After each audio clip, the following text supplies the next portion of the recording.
চলছে বাবার বাড়ি যাওয়ার প্রস্তুতি। একদিকে অনেক আনন্দ অনুভব হচ্ছে, আরেকদিকে একজনকে রেখে যাব তার জন্য মন খারাপ হচ্ছে। সত্যি কথা বলতে মেয়েদের একটা পিছু টান থেকেই যায়। আসসালামু আলাইকুম, সবাই কেমন আছেন? আমি আলহামদুলিল্লাহ অনেক অনেক ভালো আছি। যদিও আমাদের সাথে যাবে, তবে একদিনের জন্য আমাদেরকে দিয়েই আবার চলে আসবে। বাড়িতে তেমন বেশি যাওয়া হয় না, প্রায় 2 বছর পর বাড়িতে যাচ্ছি, তাই 2 দিন ধরে অনেক ব্যস্ত সময় পার করছি। যেহেতু বাড়িতে যাব, তাই মেয়ের বাবার জন্য কিছু রান্না বান্না করে রেখে যাচ্ছি, যাতে কয়েকদিনও খেতে পারে। আমি যখনই কোথাও যাই অ্যাটলিস্ট 1 সপ্তাহের খাবার রেখে যাই, যাতে করে কষ্ট না হয়। কেননা তরকারিটা থাকলে শুধু একটু ভাত রান্না করলেই হয়। তবুও যেতে অনেক বেশি দেরি হয়ে গেল, কারণ ট্রেনের টিকিট পাইনি। পরীক্ষা শেষ হওয়ার পরপরই চলে গেলে এতদিনে ঘুরে চলে আসতাম। মেয়ের বাবা অনেকবার বারণ করেছে যেতে হবে না, কিন্তু মনটা অনেক বেশি টানছে যাওয়ার জন্য।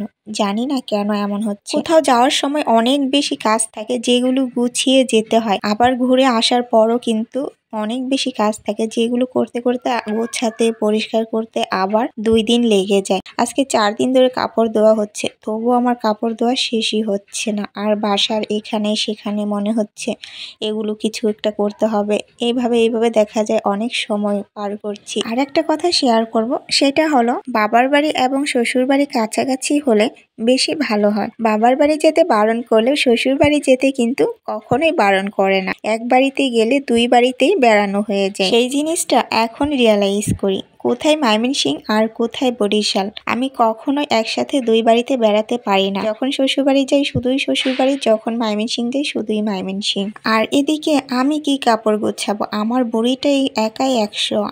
আম্মু আমি গুছিয়ে দিই, তুমি দাও আমাকে। সে তো মহা খুশি নানু বাড়িতে বেড়াতে যাবে। প্রতিদিন দিন গুনছে, রাত গুনছে। আজকে 1 রাত, কালকে 2 রাত, এইভাবে করে তারা 2 বোন দিন পার করছে। আমার আম্মু তো বলে, তোমার এই মেয়েটা অনেক কাজের হবে, দেখবা তোমাকে অনেক কাজ করে দিবে। সত্যি মেয়েটা আমার একটু অন্যরকম। 2 বোন 2 রকম হয়েছে। আর সত্যি কথা বলতে নানু বাড়ি যাওয়ার বেড়ানোর মজাটাই কিন্তু অন্যরকম। যেই জিনিসটা আমরা এখন মিস করি, সেই দিনগুলো কিন্তু আর কখনোই ফিরে আসবে না। আর এদিকে ফ্রিজে যা যা ছিল আমি সব রান্না করে নিচ্ছি। অল্প 2 পিস করলা ছিল, সেটাও আমি ভাজি করে নিচ্ছি। আর অনেকগুলো সবজি ছিল, ফুলকপি, শালগম, ছিম, যেটা দিয়ে আমি এখন 1 কড়াই তরকারি রান্না করব। সাথে বেগুন ছিল, বেগুনটাও ভাজা হয়েছে। সব মিলে যতটুকু খাবার রান্না করে রেখে যাচ্ছি 1 সপ্তাহের মতো খেতে পারবে। আর কাসকি মাছ চচ্চড়িটা আমি যেভাবে রান্না করি, পানি শুকিয়ে গেলে তেলের উপর হালকা আবার একটু লাল কালার করে ভেজে নেই, সেটা খেতে একটু বেশি ভালো লাগে। যাই হোক, আজ এ পর্যন্তই। সবাই ভালো থাকবেন। অসংখ্য ধন্যবাদ সবাইকে। আল্লাহ হাফেজ।